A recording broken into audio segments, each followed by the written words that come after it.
Salut tout le monde, j'espère que vous allez bien. Aujourd'hui dans cette vidéo, on va parler du sujet des appuis-têtes sur les Tesla Model 3 et Model Y. Parce qu'en fait, justement, sur ces Tesla Model 3 et Model Y, on a un petit défaut quand même, je trouve. Et vous me direz dans les commentaires pour les possesseurs de Tesla si c'est pareil pour vous. C'est qu'au niveau de l'appui-tête, c'est pas hyper confortable quand on prend des routes un petit peu dégradées, surtout pour les passagers. Parce que quand on conduit, généralement, on a rarement la tête comme ça sur l'appui-tête, même si certains conduisent comme ça parce qu'ils aiment bien cette position.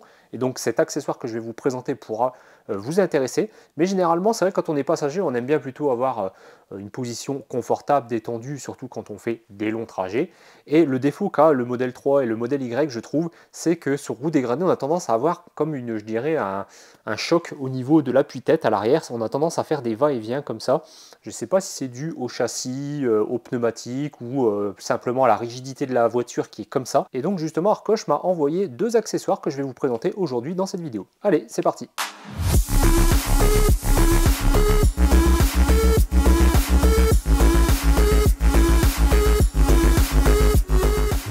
Donc comme je le disais dans l'intro de la vidéo, Arcoche m'a gentiment envoyé deux petits accessoires. Donc vous l'avez deviné, c'est des appuis-têtes, ou plutôt des coussins pour le cou, j'ai envie de dire. Hein.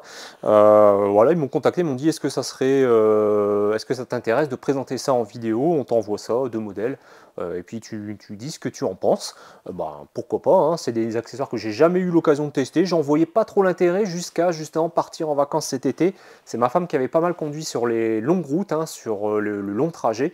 Et je m'étais rendu compte de ça déjà dans la Model 3, mais je pensais que c'était voilà, la route qui était comme ça, cette route en particulier qui donnait cet effet justement de choc, de va-et-vient de l'avant, hein, enfin au niveau de la tête, au niveau de l'appui-tête. Et non, en fait, je me suis rendu compte que c'est la voiture qui fait ça vraiment sur des routes abîmées, pas tout le temps, mais quand même assez régulièrement, je trouve. Donc je me suis dit, pourquoi pas tester ça. Donc les produits arrivent dans des petites housses comme ça en tissu qui sont plutôt pas mal. Alors le premier modèle qui m'a été envoyé, donc c'est une forme qu'on a déjà vue chez d'autres vendeurs, hein, qui est en forme de coussin, donc qui vient autour de l'appui-tête d'origine avec un élastique ici réglable. Bon, forcément, moi, il me l'a envoyé en blanc puisque j'ai un intérieur blanc. Et le deuxième modèle est beaucoup plus simple. Voilà, c'est un peu plus en forme de trapèze noir, un peu style, je ne veux pas dire nubuck, hein, mais ça y ressemble un petit peu. Et là, ici, on est sur un système également d'élastique avec des crochets. Donc assez, je vais essayer de faire la mise au point dessus, voilà, comme ça, qui se glisse ici à l'arrière. Donc, vous pouvez le régler à différentes hauteurs. Donc il y a trois niveaux de position. Donc vous avez ici des, voilà, des crochets, enfin des sortes de crochets en tissu. Donc il suffira de glisser le crochet ici qui est donné sur l'élastique. Et puis après c'est assez simple, hein. Vous le réglez à la hauteur que vous voulez. Donc c'est vraiment pas compliqué. Donc on va tester ces deux modèles, donc on se retrouve tout de suite à l'intérieur. Donc comme je disais, pour l'installation c'est très simple, donc on va le mettre sur le côté conducteur bien évidemment pour le test, mais c'est vrai que je pense que c'est plus destiné côté passager, hein, pour voilà, se reposer pendant les longs trajets. Donc ici, un réglage basique, hein, je le mets au minimum ici pour le moment, je le glisse ici, et après il suffit de tirer sur la languette pour le serrer, voilà, et que ça ne bouge pas. Donc on peut déjà constater une première chose, c'est que le blanc n'est pas parfaitement identique à celui de la Tesla. Bon, après, c'est pas très grave parce que c'est pas quelque chose qu'on va laisser en permanence, hein, je dirais, au niveau de son appui-tête. Hein. C'est plutôt occasionnel, je dirais, pendant les longs trajets. Alors, quand je m'installe, c'est plutôt bien. Ça tombe pile poil vraiment au niveau de la nuque et je trouve que c'est un très bon complément parce que là, j'ai envie de dire que ma tête ne touche quasiment pas l'appui-tête et ça, c'est plutôt une bonne chose. Parce que même en conduisant, à la limite, ça peut être intéressant de le mettre pour ceux qui également roulent tout seuls, hein, forcément, et qui veulent quand même être plutôt bien installés. Donc franchement, celui-ci, c'est validé. Après, le choix avec le logo, voilà, je pense qu'il y a différents modèles qui existent, hein, sur le site de Arcoche. Je vous laisserai aller voir. Le lien est en description. On passe maintenant tout de suite au deuxième modèle. Donc ici, pour le deuxième modèle, on peut justement régler sa hauteur. Ça, c'est plutôt bien.